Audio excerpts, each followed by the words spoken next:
Assalamualaikum warahmatullahi wabarakatuh.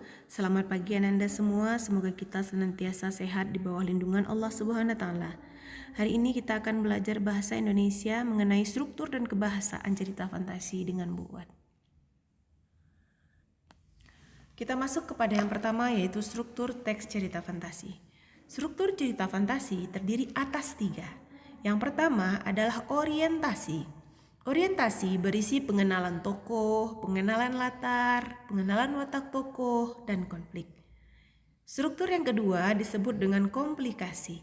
Komplikasi berisi awal munculnya masalah hingga puncak masalah. Struktur yang ketiga adalah resolusi. Resolusi berisi penyelesaian masalah antar tokoh. Sekarang kita lihat sebuah cerita fantasi yang berjudul Sahabat Cermin. Bagian ini merupakan bagian struktur orientasi. Di dalam bagian ini dikenalkan seorang tokoh yang bernama Cecilia Diandra. Dia adalah seorang gadis yang senang bermenung, senang sedih, dan senang berkhayal karena tidak punya sahabat. Kemudian kita lihat cerita berikutnya yang merupakan struktur komplikasi. Ini diawali ketika Ceci terkejut melihat sebuah cermin di dalam kamarnya yang ternyata di dalam cermin itu ada sebuah bayangan. Namun bayangan itu bukan bayangan dirinya, melainkan bayangan seorang gadis seusia Ceci yang berwajah riang. Dan ternyata nama gadis yang ada di dalam cermin tersebut adalah Mirori.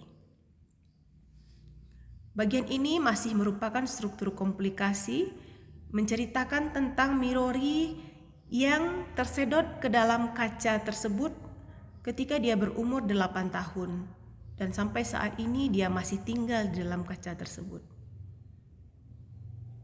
Kemudian bagian yang ketiga adalah resolusi.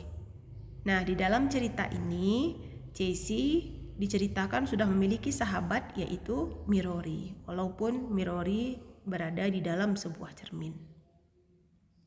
Sekarang kita masuk ke kaidah kebahasaan. Kaidah kebahasaan cerita fantasi yang pertama yang perlu kita pelajari pada hari ini adalah kata atau ungkapan keterkejutan.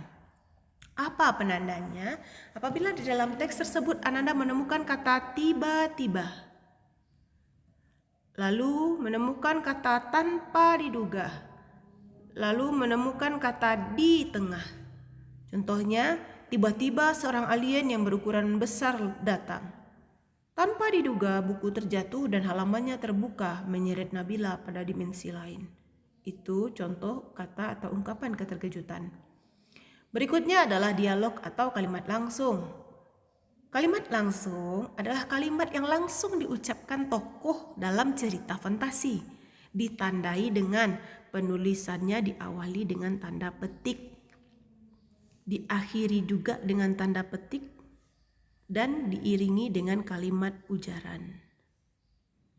Raksasa itu mengejar kiak kita, teriak Fona kalang kabut. Aku ternganga mendengar perkataan Fonga. Aku segera berlari. Kalimat kedua juga seperti itu, ditandai dengan tanda petik. Saya berusaha menjadi juara kelas dengan belajar tiap hari. Ardi menjawab agak terbata-bata. Ingat tanda kalimat langsung, ada tanda petik di awalnya, kemudian huruf pertamanya harus huruf kapital dan diakhiri dengan tanda titik. Kita masuk kaidah kebahasaan yang ketiga, yaitu kata ganti orang. Apabila Ananda menemukan di dalam sebuah cerita fantasi, si penulis cerita menggunakan kata aku, saya, atau gue, atau gua, maka cerita tersebut menggunakan kata ganti orang pertama.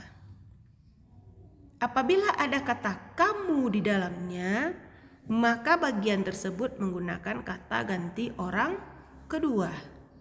Apabila Ananda menemukan kata dia, mereka, kalian, atau menyebutkan nama orang, misalnya menyebut nama Mira atau Andre, itu ceritanya menggunakan kata ganti orang ketiga.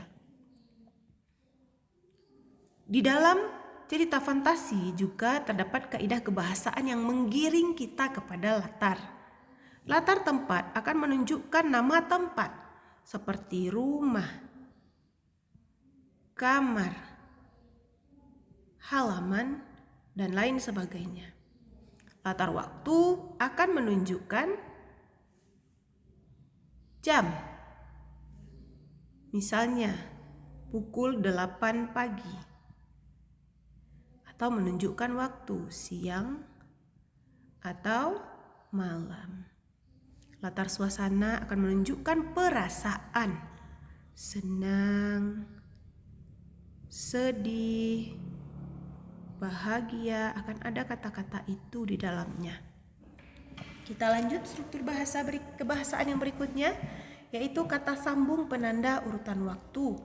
Apa saja dia?